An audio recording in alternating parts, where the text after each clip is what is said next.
అందరికీ నమస్కారం. అస్సలాము అలైకుం రహమతుల్లాహి బర్కాతు. మిత్రులారా, 1999లో నేను రాజకీయాల్లో అడుగుపెట్టాను. మా పెద్దాయన డాక్టర్ డి రామానాయుడు గారి కోసం. ఎందుకంటే నేను చైల్డ్ ఆర్టిస్ట్ తర్వాత నేను మళ్ళీ ఒక వయసు వచ్చిన తర్వాత నాకు అద్భుతమైన అవకాశం ఇచ్చి ప్రేమ ఖైదీ అనే సినిమాతోటి మళ్ళీ నా కెరీర్ స్టార్ట్ అయింది చైల్డ్ ఆర్టిస్ట్ తర్వాత.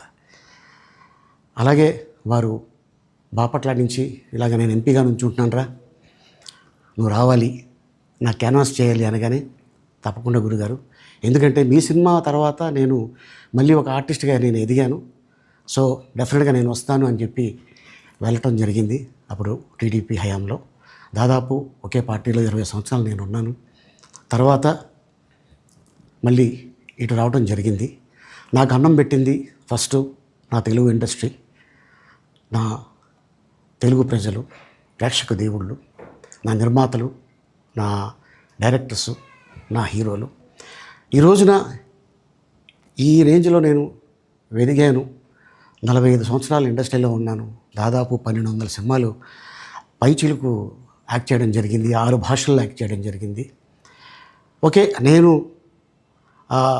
దయాగుణం ఉంది, భగవంతుడు ఇచ్చాడు కాబట్టి నాకు రాజకీయం తోడైతే కొద్దిగా 10 మందికి నేను సహాయపడగలను అనే ఉద్దేశంతో రాజకీయాల్లోకి వచ్చాను తప్ప రాజకీయాలు చేయాలని రాజకీయాల్లోకి రాలేదు.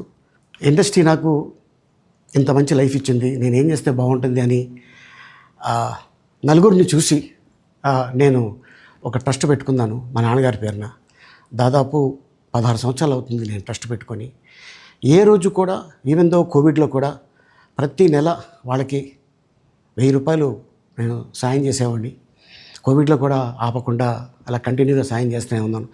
చాలామందిని నా కుటుంబంలో అవ్వచ్చు, బయట వాళ్ళు అవ్వచ్చు, చుట్టాల్లో అవ్వచ్చు, చాలామందికి చదివించాను నేను. అండ్ అలాగే మా తల్లిదండ్రులు నాకు ఇచ్చిన ఒక గుణం అది అందరితో పంచుకోవాలని చెప్పి ఉద్దేశంతో నేను ట్రస్ట్ కూడా పెట్టుకున్నాను. నా ఇన్కంలో దాదాపు 20% నేను ట్రస్ట్కి ఇవ్వటం జరుగుతుంది.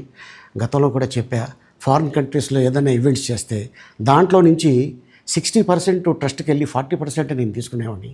సో ఇట్లాగా చాలా సేవలు చేసి ఉన్నాను కాబట్టి ఈ మాట కూడా నేను మీకు చెప్పుకుంటున్నాను. అండ్ అలాగే నేను వ్యక్తిగతంగా ఎవరి మీద ఏ పార్టీలో ఉన్నా కూడా నేను నా పార్టీ గురించి నేను పొగుడుతాను, అక్కడ ఉన్న వ్యక్తి ఎమ్మెల్యే క్యాండిడేట్ గురించి నేను పొగుడుతాను, నా నాయకుడిని నేను పొగుడుతాను తప్ప ఎప్పుడు ఎవరిని కూడా ఒక మాట అంటాం కానీ వాళ్ళ లైఫ్ గురించి కానీ వాళ్ళ పర్సనల్ లైఫ్ గురించి కానీ ఎప్పుడు కూడా ఏ వేదిక మీద కూడా మీరు వెతికినా కూడా దొరకదు. అండ్ అలాగే సో నేను ఈ రోజున మీ ముందుకి రావడానికి కారణం ఏంటంటే, నేను ఏ పార్టీ మనిషిని కాదు, ఏ పార్టీ సపోర్టర్ని కాదు, ఐఎమ్ జస్ట్ కామన్ మ్యాన్గానే ఉండి ఇక నా సినిమాలు, నా షూటింగ్లు నేను చేసుకుందాం అని చెప్పేసి అనుకుంటున్నాను.